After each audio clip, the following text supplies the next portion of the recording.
오늘 이야기는 조선시대의 아이를 못 가지는 며느리를 둔 어느 양반가의 은밀한 고백입니다. 100일 기도를 떠나 절에 들어간 며느리가 절에서 아이를 갖게 되는데 세상은 이 이야기를 절대 알아서는 안 될 것입니다. 하오나 한 여인이 가슴속 깊이 묻어둔 이 비밀을 죽기 전에 한 번만이라도 토해내지 않으며 한 맺힌 귀신이 되어 이승을 떠돌 것만 같다고 했습니다. 때는 숙종 말년 한양에서 사흘 길 떨어진 어느 고을의 이야기입니다. 7년이었습니다. 소정이라 불리는 그 여인은 7년을 한 남자의 아내로 살았건만 그 배는 끝내 불러오지 못했습니다. 처음 2년은 설렘으로, 다음 2년은 초조함으로, 그 다음 3년은 절망으로 버텼습니다. 아침마다 시어머니의 차갑고 날카로운 눈빛이 그녀를 찔러댔습니다. 남편은 그녀의 얼굴조차 보지 않았습니다. 밤이면 등을 돌리고 누웠고 낮이면 사랑채로 숨어들었습니다. 그날도 여느 때처럼 적막한 아침이었습니다. 안방문이 열리더니 시어머니가 들어왔습니다. 평소보다 더 차가운 얼굴이었습니다. 뒤따라 들어온 큰 시누이와 작은 시누이의 표정도 썩 좋지 않았습니다. 시어머니가 서리처럼 차가운 목소리로 말했습니다. 소정아, 예. 어머니? 떨리는 목소리로 소정이 대답했습니다. 무릎이 바들바들 떨렸습니다. 이번 달도 금음을 맞았구나. 침묵이 흘렀습니다. 7년이다, 7년. 내 아들이 30이 넘도록 대를 잇지 못하게 하다니. 이게 어찌 된 일이냐? 시어머니의 목소리가 점점 높아졌습니다. 어머니, 소녀가 죄스럽습니다. 죄스러운 줄만 알면 뭘 하느냐? 칠거지하게 무우불효가 첫째란 걸 모르는 게 아니지. 큰 시누이가 끼어들었습니다. 어머님, 제 생각엔 이제 동생 장가를 다시 보내셔야 할 것 같습니다. 씨가 마른 나무에 아무리 물을 주어도 소용없지 않습니까? 작은 시누이도 거들었습니다. 맞습니다, 어머님. 옆집 박진사 댁딸이 있지 않습니까? 얼굴도 곱고 엉덩이도 실해서 아들 열은 낳을 상이라던데요. 소정은 그 자리에서 기절할 것만 같았다고 했습니다. 온몸이 얼어붙었습니다. 손끝이 차갑게 식어갔습니다. 이마에는 식은땀이 송글송글 맺혔습니다. 시어머니는 한참을 그녀를 내려다보시더니 길고 깊은 한숨을 내쉬었습니다. 소정아, 내 너를 미워해서 이러는 게 아니다. 너도 알다시피 우리 집안은 3대 독자가 아니냐. 대가 끊기면 조상님들께 무슨 낯으로 뵙겠느냐. 어머니, 마지막 기회를 주마. 금강산 자락에 고요사라는 절이 있다.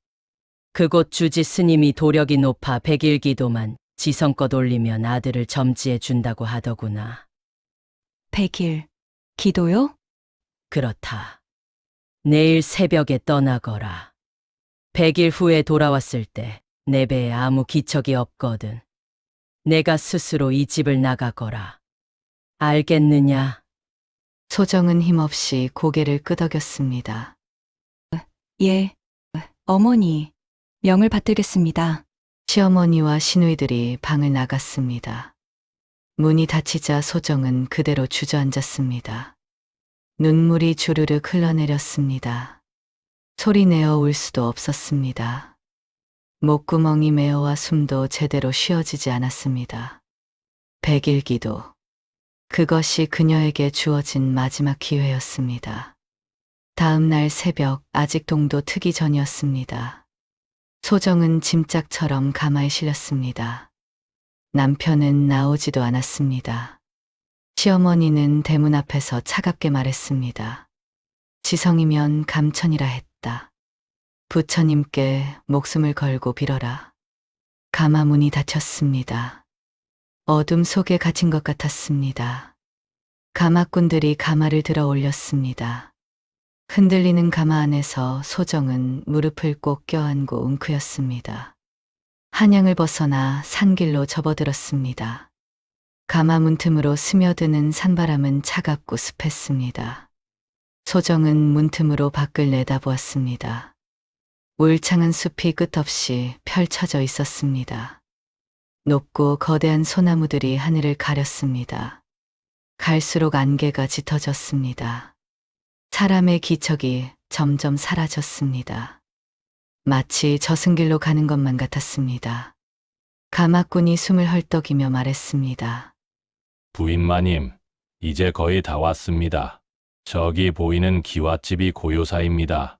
소정은 고개를 들어 앞을 바라보았습니다. 안개 너머로 희미하게 절의 윤곽이 보였습니다. 기와지붕이 운무 속에 떠 있는 듯했습니다. 그 모습이 너무나 고요하고 쓸쓸해서 마치 속세와 완전히 단절된 다른 세계 같았습니다. 그때였습니다. 멀리서 풍경 소리가 들려왔습니다. 맑고 청아하면서도 처량하고 외로운 소리였습니다. 바람에 흔들리는 풍경 소리는 마치 누군가의 탄식처럼 들렸습니다. 이상했습니다. 그 소리를 듣는 순간 소정의 가슴속 깊은 곳이 미세하게 떨렸습니다. 슬픔도 아니고 기쁨도 아닌 묘한 감정이었습니다. 마치 오래전 잃어버린 무언가를 다시 만나는 것 같은 느낌이었습니다. 가마가 절 마당에 닿았습니다. 가마에서 내리자 주지 스님이 소정을 맞았습니다. 팔수는 넘어 보이는 노스님이었습니다. 하얗게 샌 눈썹과 길게 늘어뜨린 백발이 인상적이었습니다. 그러나 그 눈빛만큼은 맑고 깊었습니다. 마치 산속 연못처럼 고요하고 투명한 눈빛이었습니다. 멀리서 오시느라 수고가 많으셨습니다. 보살님, 스님, 소녀는 다 알고 있습니다. 대를 잊지 못해 괴로워하시는구려. 주지 스님은 자비로운 미소를 지었습니다. 세상 사람들은 자식을 갖는 것이 복이라 여기지만 사실 그것은 인연입니다. 인연이 무르익지 않으면 아무리 애써도 소용없고 인연이 무르익으면 애쓰지 않아도 저절로 이루어지는 법입니다. 그렇다면 소녀에게는 자식의 인연이 없는 것입니까? 아니요, 보살님. 인연은 있습니다. 다만 그 인연이 아직 때를 기다리고 있을 뿐입니다. 스님의 말씀이 무슨 뜻인지 소정은 알 수 없었습니다. 주지 스님은 그녀를 낡은 요사체 한 칸으로 안내했습니다. 방은 좁았고 이불도 얇았고 모든 것이 초라했습니다. 보살님, 내일 새벽부터 기도를 시작하십시오. 하루 3,000배를 올리되 한 번 한 번 지극한 마음으로 하십시오. 욕심을 비워야 새 생명이 깃듭니다. 3,000배요? 소정은 깜짝 놀랐습니다. 네, 100일 동안 하루도 거르지 말고 3,000배를 올리십시오. 몸은 고되겠으나 그 고됨이 바로 번뇌를 씻어내는 과정입니다. 스님은 그렇게 말하고는 사라졌습니다. 소정은 혼자 남았습니다. 방 안은 적막했습니다. 창문 틈으로 차가운 바람이 스며들었습니다. 작은 초 하나가 타들어가며 흔들리고 있었습니다. 그 불빛이 너무나 외롭고 쓸쓸해 보였습니다. 소정은 무릎을 꼭 껴안고 앉았습니다. 3,000배, 100일 동안. 이것은 기도가 아니라 형벌 같았습니다. 그녀는 창문 너머 어두운 산을 바라보았습니다. 먹구름이 낮게 깔려 있었고 달빛조차 보이지 않았습니다. 눈물이 또 흘러내렸습니다. 부처님, 정말 제가 그렇게 큰 죄를 지었습니까? 왜 제 배에는 씨가 내리지 않는 겁니까? 제가 무엇을 잘못했습니까? 그녀는 작은 목소리로 흐느꼈습니다. 그때였습니다. 어디선가 대금 소리가 들려왔습니다. 소정은 울음을 멈추고 귀를 기울였습니다. 그 소리는 말로 형언할 수 없을 만큼 아름답고 슬펐습니다. 마치 누군가 그녀의 마음속을 들여다보고 그녀의 슬픔을 대신 노래해 주는 것 같았습니다. 맑고 청한 선율이 밤하늘을 가르며 흘러나왔습니다. 때로는 구슬프게, 때로는 애절하게, 때로는 처연하게. 그 소리는 소정의 외로운 심장을 두드렸습니다. 저것은 누가 부는 것일까? 그녀는 창문을 열고 밖을 내다보았습니다. 어둠 속에서 희미하게 대웅전 뒤편의 작은 방에서 불빛이 새어나오고 있었습니다. 대금 소리는 그곳에서 흘러나오는 것 같았습니다. 그 순간 소정은 알 수 없는 끌림을 느꼈습니다. 저 사람도 나처럼 외로운 걸까? 대금 소리는 한참을 이어지다가 서서히 잦아들었습니다. 소정은 오랫동안 그 여운 속에 앉아 있었습니다. 그날 밤 그녀는 처음으로 깊은 잠에 들었습니다. 이상하게도 불안하지 않았습니다. 동트기 전 스님이 방문을 두드렸습니다. 보살님, 예불 시간입니다. 소정은 부스스한 눈을 비비며 일어났습니다. 온몸이 천근만근 무거웠습니다. 대웅전으로 향하는 길은 어두웠습니다. 새벽 안개가 자욱하게 깔려 앞이 보이지 않았습니다. 축축하고 차가운 공기가 옷깃을 파고들었습니다. 대웅전 앞에 도착하니 이미 주지 스님이 기다리고 있었습니다. 보살님, 들어오십시오. 불을 밝힌 법당은 엄숙하고 고요했습니다. 황금빛 부처님이 자비로운 눈빛으로 그녀를 내려다보고 계셨습니다. 그러나 그 자비로운 눈빛이 왜인지 소정에게는 차갑게만 느껴졌습니다.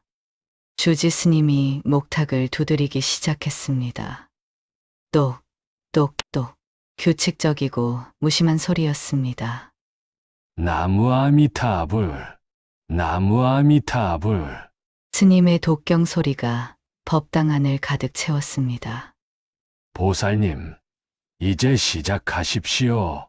한 번 절할 때마다 마음속 욕심 하나를 내려놓으십시오.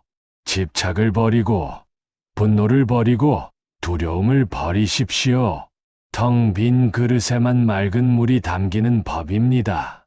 소정은 무릎을 꿇고 첫 번째 절을 올렸습니다. 이마가 차가운 법당 마루에 닿았습니다. 나무관세음보살. 두 번째 절, 세 번째 절. 처음에는 괜찮았습니다. 그러나 100권을 넘기자 무릎이 아프기 시작했습니다. 200권을 넘기자 온몸이 땀으로 젖었습니다.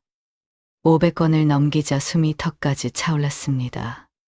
1000번, 무릎이 까졌습니다. 따가운 통증이 온몸으로 퍼졌습니다. 2000번, 팔이 후들거렸습니다. 더 이상 몸을 일으킬 수 없을 것 같았습니다. 3000번, 소정은 마지막 절을 올리고는 그대로 쓰러질 듯 주저앉았습니다. 온몸이 비명을 질렀습니다. 옷은 땀에 흠뻑 젖어 몸에 달라붙었고 무릎에서는 피가 배어 나왔습니다. 이것은 기도가 아니라 형벌이었습니다. 그녀는 숨을 헐떡이며 부처님을 올려다보았습니다. 부처님은 여전히 자비로운 미소를 짓고 계셨습니다. 그러나 소정은 알았습니다. 부처님은 자신을 돕지 않으실 거라는 것을. 그날 밤 소정은 땀에 젖은 몸을 씻으러 우물가로 갔습니다. 달빛이 희미하게 대지를 비추고 있었습니다. 우물 주변은 고요했습니다. 나무 그늘이 길게 드리워져 있었고 풀벌레 소리만이 밤의 정막을 깨뜨리고 있었습니다. 소정은 두레박으로 물을 길어 올렸습니다. 차가운 물이었습니다. 그녀는 적삼을 벗고 찬물로 목덜미를 적셨습니다. 시원했습니다. 뜨거웠던 몸이 식어가는 것이 느껴졌습니다. 소정은 잠시 눈을 감고 밤바람을 맞았습니다. 그때였습니다. 누군가의 기척이 느껴졌습니다. 소정은 깜짝 놀라 고개를 돌렸습니다. 어둠 속에서 한 사내가 서 있었습니다. 달빛에 비친 그의 윤곽이 또렷했습니다. 키가 크고 어깨가 넓었습니다. 승복을 입고 있었지만 머리는 짧게 자라나고 있었습니다. 그는 스님이 아니었습니다. 누구십니까? 소정은 황급히 적삼을 여미며 물었습니다. 그는 대답하지 않았습니다. 다만 묵묵히 그녀의 옆에 놓인 물동이를 들어 올렸습니다. 그의 팔뚝이 달빛에 드러났습니다. 단단하고 굵은 근육, 그리고 깊고 긴 칼자국이 보였습니다. 소정은 숨을 죽였습니다. 그는 무거운 물동이를 가볍게 들어 올려 그녀의 방문 앞까지 날라다 주었습니다. 물동이가 무거워 보입니다. 낮고 굵은 목소리였습니다. 거친 목소리였지만 이상하게도 따뜻했습니다. 마치 오래된 소나무가 바람에 흔들리며 내는 소리 같았습니다. 소정은 어찌할 바를 몰랐습니다. 감사합니다. 그런데 스님이십니까? 그는 쓸쓸하게 웃었습니다. 아닙니다. 그냥 장작이나 패는 사람입니다. 장작을? 네. 절에 필요한 장작을 패고 지게로 물을 날라다 주는 일을 합니다. 스님들께서 저를 거두어 주셨습니다. 그의 목소리에는 깊은 슬픔이 배어 있었습니다. 소정은 그를 자세히 보았습니다. 달빛 아래 드러난 그의 얼굴은 거치었습니다. 눈가에 주름이 패여 있었고 턱선은 날카로웠습니다. 그러나 그 눈빛만큼은 맑았습니다. 마치 깊은 산속 샘물처럼 투명하고 고요한 눈빛이었습니다. 보살님께서는 백일기도를 드리러 오셨습니까? 네. 그러십니까? 그는 더 이상 말하지 않았습니다.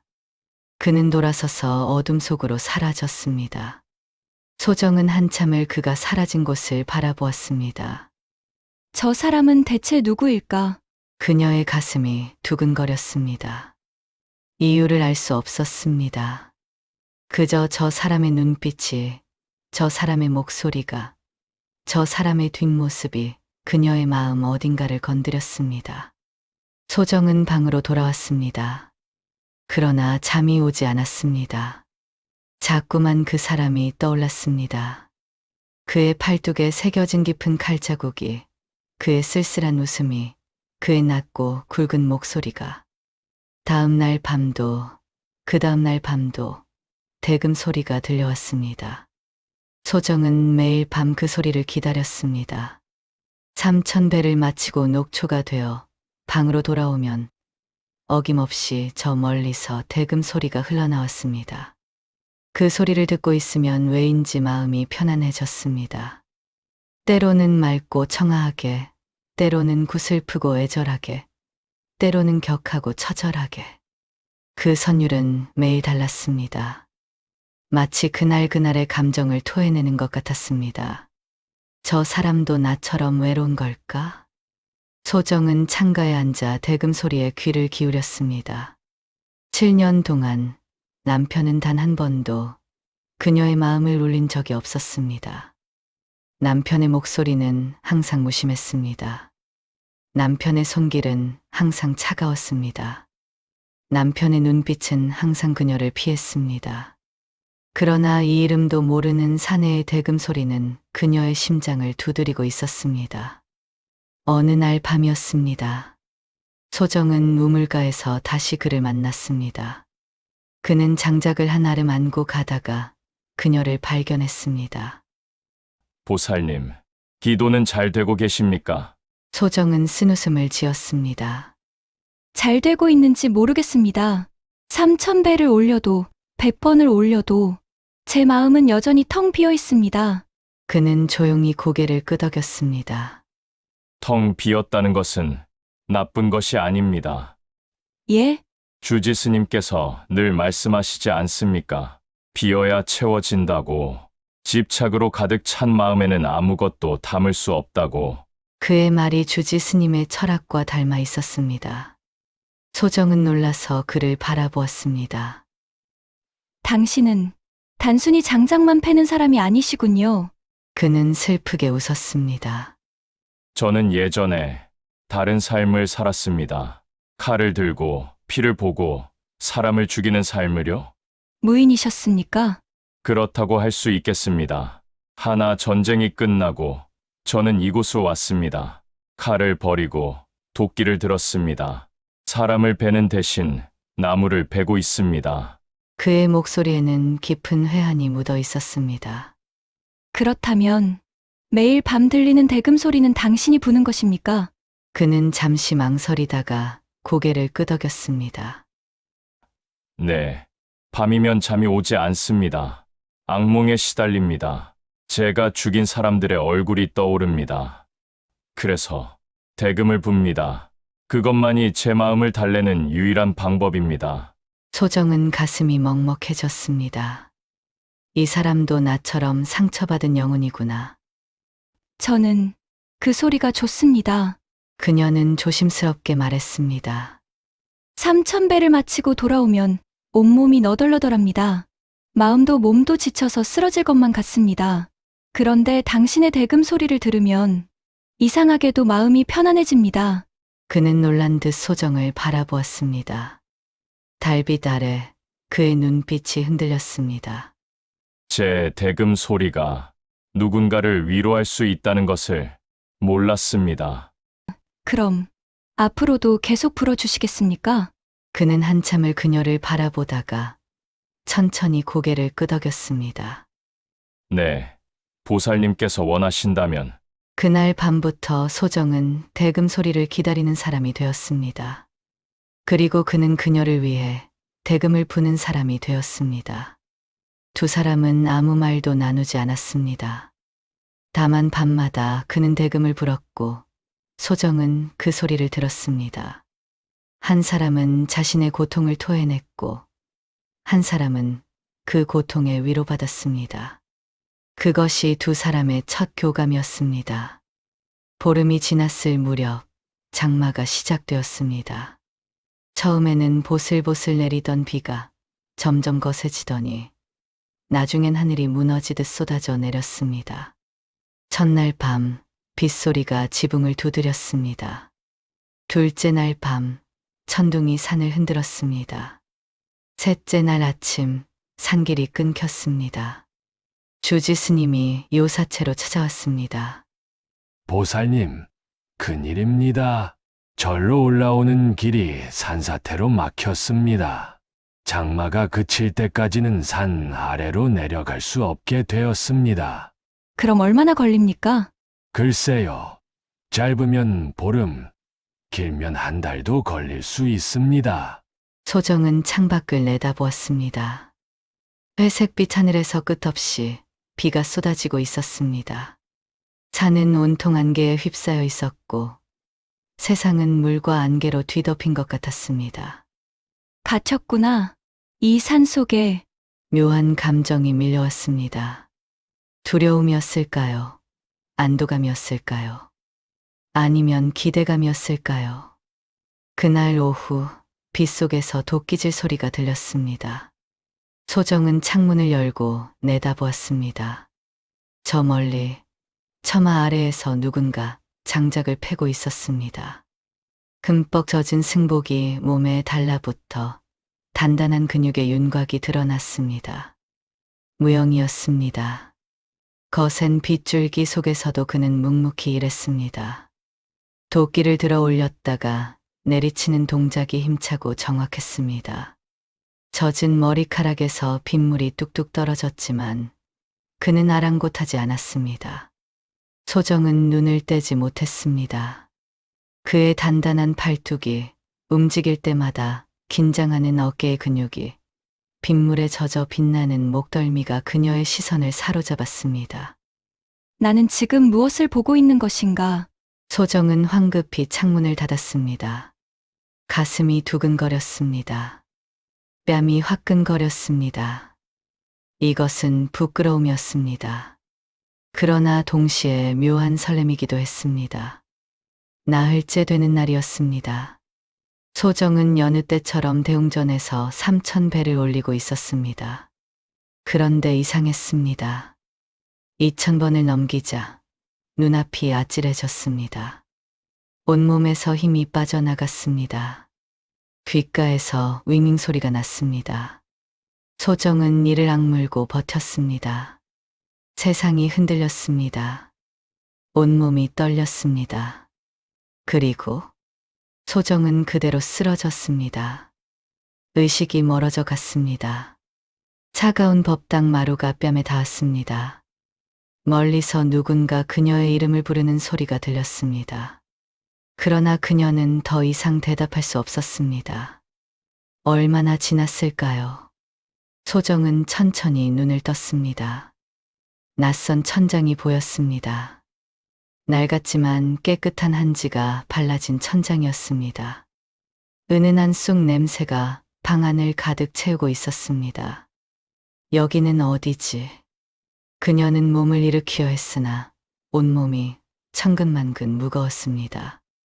깨어나셨습니까? 낮고 굵은 목소리가 들렸습니다. 소정은 놀라서 고개를 돌렸습니다. 무영이 그녀를 내려다보고 있었습니다. 그의 얼굴에는 근심이 가득했습니다. 여기가 어디입니까? 제 처소입니다. 대웅전 뒤편 작은 방입니다. 소정은 주위를 둘러보았습니다. 방은 좁았지만 깨끗했습니다. 벽에는 활과 칼이 걸려 있었고 한쪽 구석에는 대금이 놓여 있었습니다. 책이 몇 권 단정하게 쌓여 있었고 창가에는 이름 모를 들꽃이 소담스럽게 꽂혀 있었습니다. 이곳은 분명 승려의 방이 아니었습니다. 보살님께서 대웅전에서 쓰러지셨습니다. 주지 스님께서 황급히 저를 부르셔서 제가 모셔왔습니다.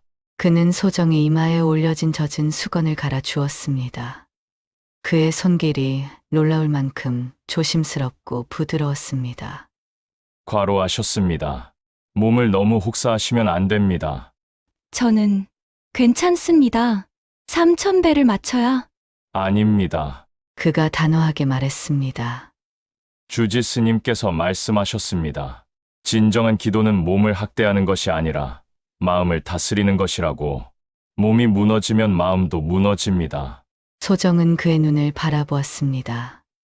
깊고 맑은 눈빛이었습니다. 그 눈빛 속에서 그녀는 진심 어린 걱정을 보았습니다. 당신은 대체 누구십니까? 그녀는 떨리는 목소리로 물었습니다.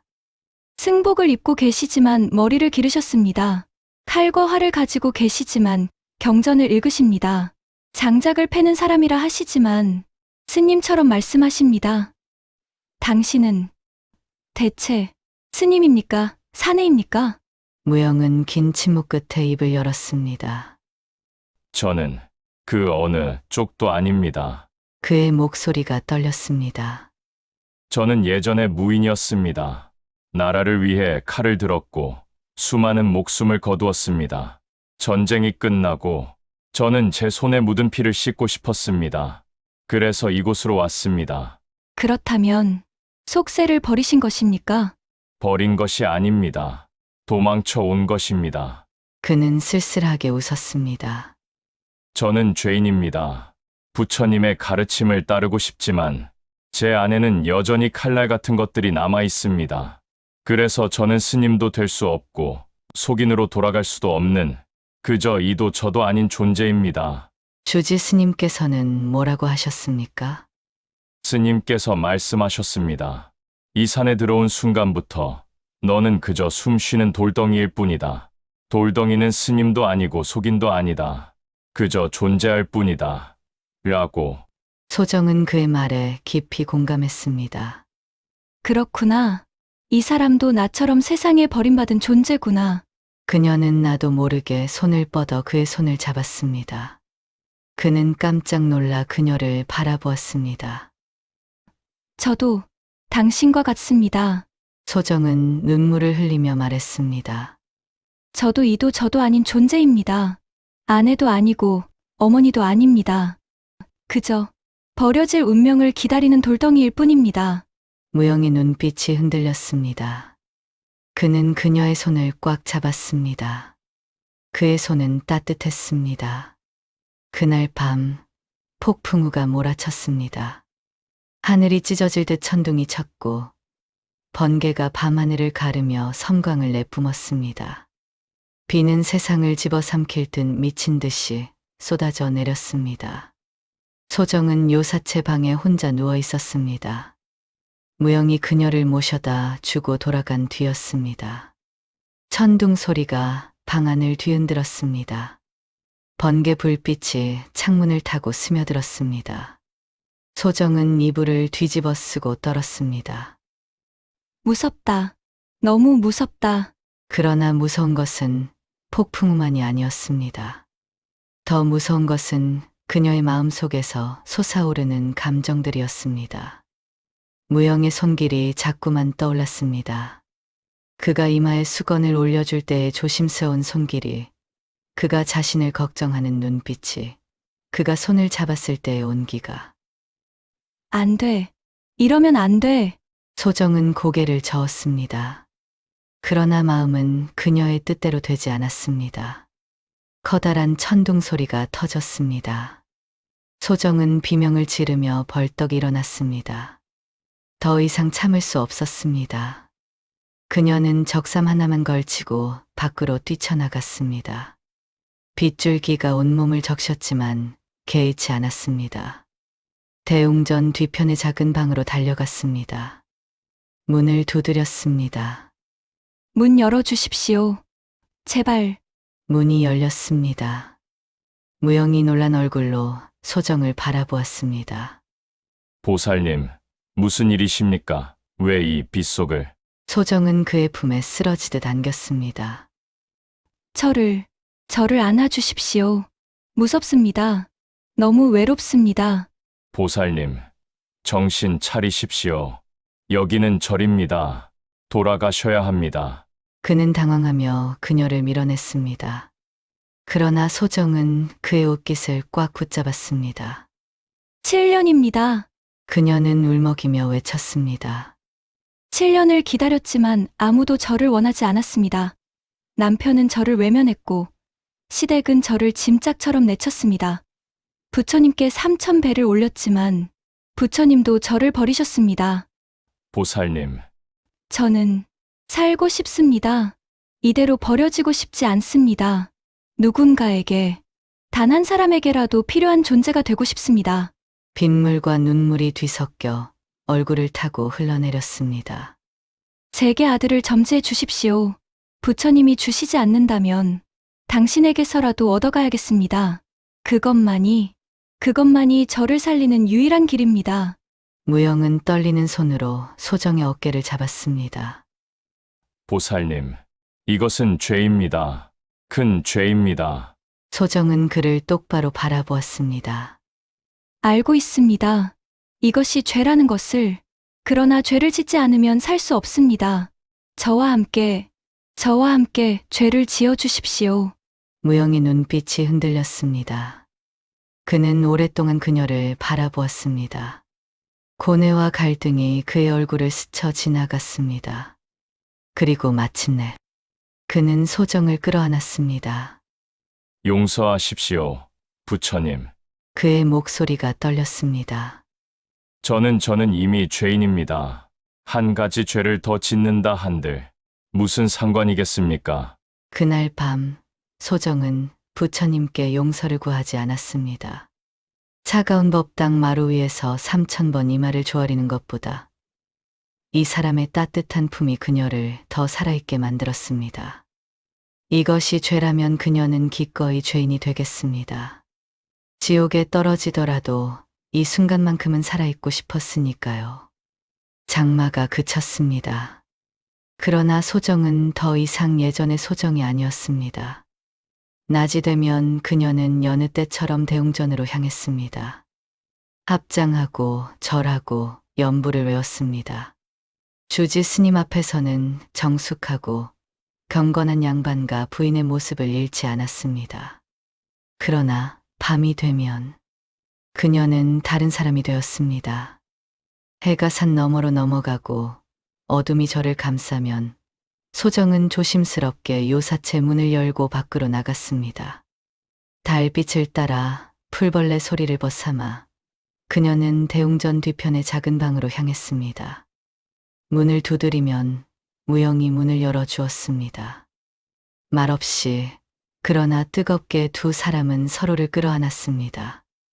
무영의 방은 좁았지만 소정에게는 세상 어떤 궁궐보다 아름다웠습니다. 촛불 하나가 방 안을 은은하게 밝혔습니다. 그 불빛 아래서 두 사람은 서로의 상처를 어루만졌습니다. 무영의 몸에 새겨진 칼자국을 쓰다듬으며 소정이 물었습니다. 아프지 않으셨습니까? 아팠습니다. 그러나 이제는 아프지 않습니다. 왜입니까? 당신이 만져주니까요. 그의 목소리는 낮고 부드러웠습니다. 소정은 그의 가슴에 얼굴을 묻었습니다. 그의 심장 소리가 또렷하게 들렸습니다. 규칙적이고 힘찬 박동이었습니다. 이 사람은 살아있구나. 나도 살아있구나. 7년 동안 소정은 죽은 사람처럼 살았습니다. 남편의 품에서는 단 한 번도 심장이 뛰는 것을 느낀 적이 없었습니다. 차갑고 의무적인 손길만이 있었을 뿐입니다. 그러나 무영의 품에서는 그녀의 온몸이 깨어났습니다. 처음으로 여자로 살아있음을 느꼈습니다. 50일이 지났습니다. 주지 스님이 소정을 보며 말했습니다. 보살님, 요즘 얼굴에 생기가 도시네요. 기도발이 받나 봅니다. 감사합니다, 스님. 소정은 조심스럽게 대답했습니다. 처음 오셨을 때는 얼굴이 창백하고 눈빛이 죽어 있었는데 지금은 피부에 윤기가 흐르고 눈에 생명력이 가득합니다. 부처님께서 보살님을 돌보고 계신가 봅니다. 아닙니다, 스님. 소정은 속으로 외쳤습니다. 이것은 부처님의 가피가 아닙니다. 죄의 대가입니다. 저는 매일 밤 계율을 어기고 있습니다. 그러나 그녀는 입 밖으로 내지 못했습니다. 주지 스님, 네, 보살님. 저는 제가 올바른 길을 가고 있는 것인지 모르겠습니다. 주지 스님은 자애로운 미소를 지었습니다. 올바른 길이란 무엇입니까? 세상 사람들이 정해놓은 길입니까? 아니면 당신의 마음이 가리키는 길입니까? 그것이 부처님께서는 말씀하셨습니다. 집착을 버리라고. 세상의 잣대에 집착하지 말고, 타인의 시선에 집착하지 말고, 심지어 선악의 기준에도 집착하지 말라고. 중요한 것은 당신의 마음이 평안한가입니다. 제 마음은 평안하지 않습니다. 그러나 살아있습니다. 주지 스님은 깊이 고개를 끄덕였습니다.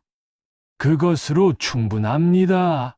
살아있다는 것, 그것이 바로 부처입니다. 스님은 돌아서서 천천히 걸어갔습니다. 소정은 그 뒷모습을 오래 바라보았습니다. 스님은 알고 계신 걸까? 내가 무엇을 하고 있는지. 60일째 되는 날이었습니다. 소정은 대웅전에서 기도를 마치고 요사체로 돌아가던 길이었습니다. 그때 멀리서 무영이 걸어오는 것이 보였습니다. 그의 손에는 무언가가 들려 있었습니다. 보살님, 그가 그녀를 불렀습니다. 소정은 주위를 둘러보았습니다. 다행히 아무도 없었습니다. 무엇을 가지고 오셨습니까? 이것을 드십시오. 그가 건넨 것은 산딸기였습니다. 빨갛고 탐스러운 산딸기가 나무씨 위에 소담스럽게 담겨 있었습니다. 아직 이슬이 맺혀 있어 햇빛에 반짝였습니다. 어머, 어디서 따오신 거예요? 저 위쪽 골짜기에 많습니다. 아침 일찍 다녀왔습니다. 소정은 가슴이 뭉클했습니다. 7년 동안 남편은 그녀를 위해 단 한 번도 무언가를 가져다 준 적이 없었습니다. 그런데 이 사람은 새벽 일찍 산을 오르고 또 올라 그녀를 위해 산딸기를 따왔습니다. 보살님 얼굴에 홍조가 돌아서 좋은 것 같습니다. 이것을 드시면 더 건강해지실 겁니다. 소정은 산딸기를 하나 집어 입에 넣었습니다. 달콤하면서도 새콤한 맛이 입안 가득 퍼졌습니다. 과즙이 목구멍을 타고 넘어가며 온몸에 생기가 돌았습니다. 맛있습니다. 다행입니다. 그가 미소 지었습니다. 그의 미소를 보는 순간 소정은 깨달았습니다. 아, 이것이 사랑이구나. 70일째 되는 날 밤이었습니다. 소정은 무영의 방에서 바느질을 하고 있었습니다. 이 승복은 너무 헤어졌습니다. 제가 꿰매드릴게요. 부인 그러실 필요 없습니다. 부인이라 부르지 마세요. 소정은 바늘을 들고 말했습니다. 그냥 소정이라 불러주세요. 무영은 잠시 망설이다가 천천히 입을 열었습니다. 소정, 그 이름이 그의 입에서 나오는 순간 소정의 가슴이 뛰었습니다. 네, 당신은 정말 기이한 분입니다. 왜요? 양반과 부인께서 천한 채 승복을 꿰매주고 계시니 말입니다. 소정은 손을 멈추고 그를 바라보았습니다. 저에게는 당신이 천하지 않습니다. 당신은 제게 가장 귀한 사람입니다. 그의 눈빛이 흔들렸습니다. 저는 당신을 지켜드릴 수 없습니다. 당신의 남편도 될 수 없고 당신의 아이의 아버지로 살 수도 없습니다. 저는 그저 그림자 같은 존재일 뿐입니다. 그것으로 충분합니다. 소정은 그의 손을 잡았습니다. 저는 평생 양반과 마님으로 살아왔지만 단 한 번도 행복하지 않았습니다. 그러나 이 산속에서 당신과 함께 있는 이 짧은 시간이 제 인생에서 가장 행복한 순간입니다. 두 사람은 그날 밤 부부처럼 지냈습니다. 무영은 소정이 바느질하는 모습을 바라보았고 소정은 그가 책을 읽는 모습을 지켜보았습니다. 가끔 눈이 마주치면 서로 미소 지었습니다. 말이 많지 않았지만 마음은 충만했습니다. 이것이 진짜 부부의 모습이 아닐까요? 99일째 밤이었습니다. 소정은 무영의 품에 안겨 있었습니다. 그는 그녀의 머리카락을 쓰다듬으며 조용히 말했습니다. 소정, 네, 내일이면 100일이 끝납니다. 소정은 온몸이 얼어붙는 것을 느꼈습니다. 내려가셔야 합니다. 싫습니다. 소정은 그의 품을 꽉 껴안았습니다. 저는 내려가고 싶지 않습니다. 이곳에 남고 싶습니다. 당신과 함께. 안 됩니다. 그의 목소리가 단호했습니다. 산 아래에는 당신의 삶이 있습니다. 남편이 있고 가문이 있습니다.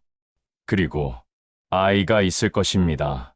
그는 조심스럽게 소정의 배를 어루만졌습니다. 당신은 아이를 원하지 않습니까? 아이보다 당신이 더 소중합니다. 그 말씀을 하지 마십시오. 무영이 그녀의 입술을 손가락으로 막았습니다. 우리는 처음부터 함께할 수 없는 사이였습니다. 이것은 100일 동안만 허락된 꿈입니다. 꿈에서 깨어나야 합니다. 눈물이 주르륵 흘러내렸습니다. 저는 당신 없이 어떻게 삽니까? 살아야 합니다. 무영이 소정의 눈물을 닦아주었습니다. 저는 죄인입니다. 이미 수많은 사람을 죽였고 이제 당신과의 계율마저 어겼습니다. 제 곁에 있으면 당신도 저처럼 죄인이 됩니다. 저는 이미 죄인입니다. 아닙니다. 그가 고개를 저었습니다. 당신은 단지 살고 싶었을 뿐입니다. 그것은 죄가 아닙니다.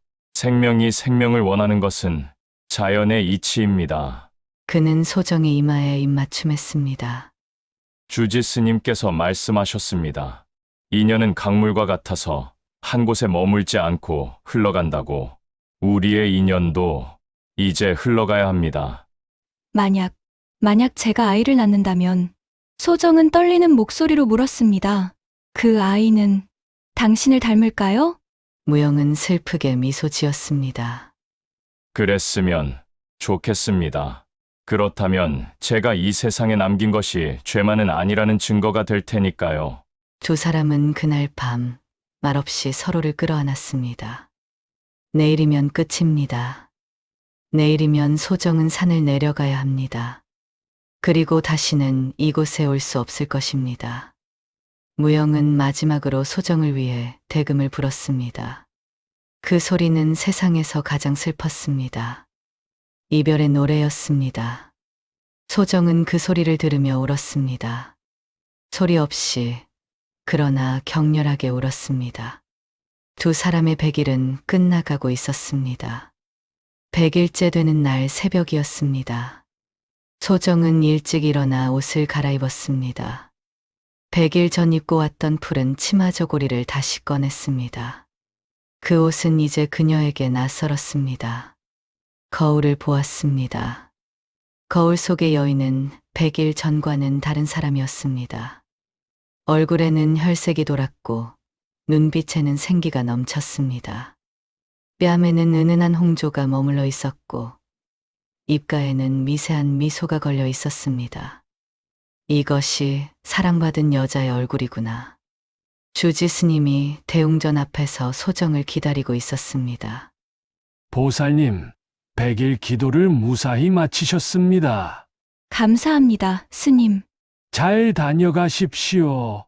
분명 좋은 소식이 있을 겁니다. 스님의 눈빛이 깊고 자애로웠습니다. 그 눈빛 속에서 소정은 무언가를 읽었습니다. 스님은 모든 것을 알고 계셨구나. 소정은 깊이 허리를 숙여 절했습니다. 스님, 그동안 큰 은혜를 입었습니다. 은혜는 무슨 은혜입니까? 당신은 당신이 찾던 것을 찾았고, 저는 제가 할 일을 했을 뿐입니다. 스님은 그녀의 어깨를 가만히 두드렸습니다. 보살님, 세상으로 돌아가시면 이곳에서의 일을 잊으십시오. 그러나 이곳에서 얻은 것은 잊지 마십시오. 당신은 이제 살아 있습니다. 소정은 눈물이 핑 돌았습니다. 감사합니다, 스님. 가마가 준비되었습니다. 소정은 천천히 걸어가 가마에 올랐습니다. 그때 멀리 대웅전 뒤편이 보였습니다. 무영이 서 있었습니다. 아득히 먼 곳에서 그림자처럼 그는 소정을 바라보고 있었습니다. 두 사람은 눈인사조차 나누지 않았습니다. 그저 서로를 바라볼 뿐이었습니다. 가마꾼들이 가마를 들어 올렸습니다. 가마가 움직이기 시작했습니다. 소정은 뒤를 돌아보지 않았습니다. 돌아보면 다시 올라가 버릴 것만 같았으니까요. 가마 안에서 그녀는 눈을 감았습니다. 눈물이 주르륵 흘러내렸습니다. 소리 없이, 그러나 멈출 수 없이 흘러내렸습니다. 안녕, 내 사랑. 산길을 내려가는 내내 소정은 무영의 얼굴을 떠올렸습니다. 그의 낮고 굵은 목소리를, 그의 따뜻한 손길을, 그의 슬픈 미소를, 그의 애절한 대금 소리를, 그 모든 것을 가슴 깊이 새겨 넣었습니다. 평생 잊지 않기 위해 1년이 지났습니다. 양반집은 큰 경사가 났습니다. 소정이 7년 만에 아들을 낳은 것입니다. 우렁차고 힘찬 울음소리였습니다. 온 집안이 축제 분위기였습니다. 대문에는 황색 금줄이 걸렸고 사랑채에서는 양반 어른들이 모여 술잔을 나누었습니다. 시어머니가 아이를 안고 좋아 어쩔 줄 몰랐습니다. 아이고, 우리 귀한 손자 얼굴 좀 봐. 이마가 넓고 눈썹이 짙은 게 영락없는 우리 집안상이야. 큰 시누이와 작은 시누이도 주변을 둘러쌌습니다. 어머님, 정말 부처님이 점지해주신 아들이에요. 100일 기도 올리길 정말 잘했네요. 맞아요. 지성이면 감천이라더니 역시 정성을 들이면 부처님이 응답하시는구나. 남편이 소정을 보며 흐뭇하게 웃었습니다. 여보, 고생 많았소. 역시 100일 기도를 올리길 잘했소. 나도 당신을 의심했던 것이 미안하오. 처음으로 7년 만에 처음으로 남편이 소정에게 따뜻한 말을 건넸습니다. 그러나 소정은 아무 감흥이 없었습니다. 아이는 탐스럽게 젖을 빨았습니다. 작고 연약한 손이 소정의 가슴을 쥐었습니다. 그녀는 아이의 얼굴을 자세히 들여다보았습니다. 이마는 넓고 단정했습니다. 눈은 맑고 또렷했습니다. 코는 오똑하고 시원했습니다. 그리고 귀는, 소정은 숨을 죽였습니다. 귀의 모양이 무영을 쏙 빼닮았습니다. 남편의 귀는 작고 얇았습니다. 그러나 이 아이의 귀는 크고 두툼했습니다. 무영의 귀처럼. 소정은 아이의 작은 귀를 조심스럽게 만졌습니다. 너는 그 사람의 아이구나. 눈물이 또 흘렀습니다. 그러나 이번에는 슬픔의 눈물이 아니었습니다. 감사의 눈물이었습니다. 고맙습니다. 당신. 소정은 작은 목소리로 속삭였습니다. 당신이 제게 이 아이를 주셨습니다. 이 아이 덕분에 저는 이제 이 집에서 살아남을 수 있습니다. 더 이상 쫓겨나지 않아도 됩니다.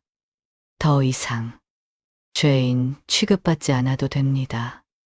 아이는 젖을 빨다가 잠이 들었습니다. 복스럽고 평화로운 얼굴이었습니다. 소정은 아이를 품에 꼭 안았습니다. 너는 세상 사람들에게는 부처님의 선물이지만 엄마는 안단다.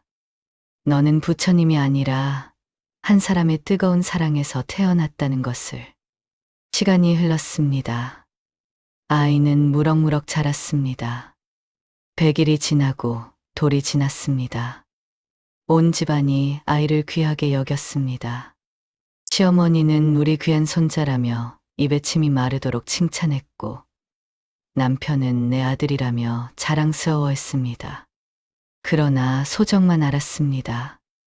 이 아이가 누구의 아들인지. 아이는 자라면서 점점 더 무영을 닮아갔습니다. 눈빛이 맑고 깊었습니다.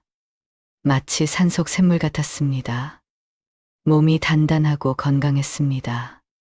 다른 아이들보다 힘이 셌습니다. 그리고 무엇보다 아이는 조용했습니다. 때를 쓰지 않았고 함부로 울지 않았습니다. 그저 차분하게 세상을 바라보았습니다.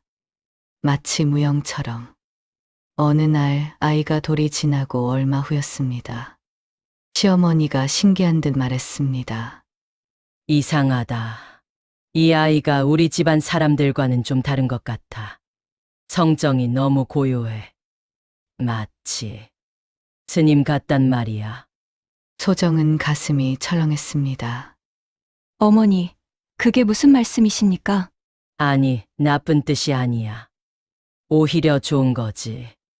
이렇게 차분한 아이가 나중에 크면 큰 인물이 될 거야. 혹시 백일기도 올린 절의 기운을 받은 게 아닐까? 소정은 쓴웃음을 지었습니다. 맞습니다, 어머니. 이 아이는 절의 기운을 받았습니다. 그러나 부처님의 기운이 아니라 한 사람의 기운을요. 5년이 지났습니다. 어느 날 밤, 소정은 홀로 마루에 앉아 달을 바라보고 있었습니다. 밝고 둥근 보름달이 하늘 높이 떠 있었습니다. 맑고 고요한 달빛이 세상을 비추고 있었습니다. 소정은 그 달을 보며 무영을 떠올렸습니다. 당신은 지금 어디서 무엇을 하고 계실까요? 바람이 불었습니다.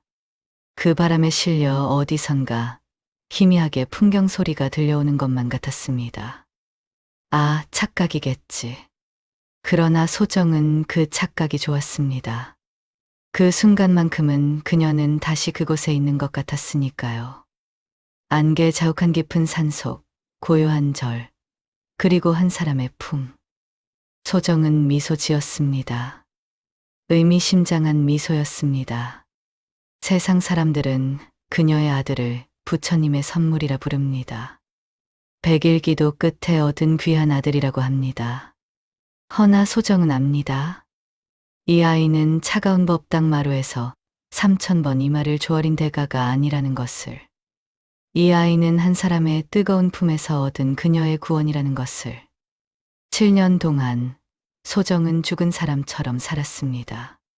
그러나 100일 동안 그녀는 비로소 살아 있었습니다. 비록 그것이 죄라 할지라도 그녀는 후회하지 않습니다. 그 죄 덕분에 그녀는 살아남았고 이 아이를 얻었으니까요. 가끔 밤이 깊으면 저 멀리서 대금 소리가 들려오는 것만 같습니다. 그 소리를 들으면 소정은 생각합니다. 그도 이 아이를 생각하고 있을까? 그도 저를 기억하고 있을까? 아마도 그럴 것입니다. 왜냐하면 두 사람은 서로의 영혼에 깊이 새겨졌으니까요. 주지 스님이 말했습니다. 인연은 강물처럼 흘러가지만 그 흔적은 영원히 남는다고. 소정과 무영의 인연도 그렇습니다. 비록 함께 할 수는 없지만 이 아이 안에서 두 사람은 영원히 함께입니다. 소정은 방으로 들어가 아이를 내려다보았습니다. 아이는 평화롭게 잠들어 있었습니다. 그녀는 아이의 이마에 입맞춤했습니다. 그리고 작은 목소리로 속삭였습니다. 고맙습니다. 당신이 제게 준 이 아이 소중히 키우겠습니다. 그리고 사랑합니다. 영원히. 소정은 창밖을 바라보았습니다. 저 멀리 아득한 산 너머에 무영이 있을 것입니다. 같은 달을 보며 같은 바람을 느끼며 그녀를 생각하고 있을 것입니다. 두 사람은 다시 만날 수 없습니다. 그러나 영원히 함께입니다. 이것이 어느 양반과 여인의 이야기입니다. 세상은 절대 알아서는 안 될 이야기. 그러나 한 여인이 평생 가슴 깊이 간직한 이야기.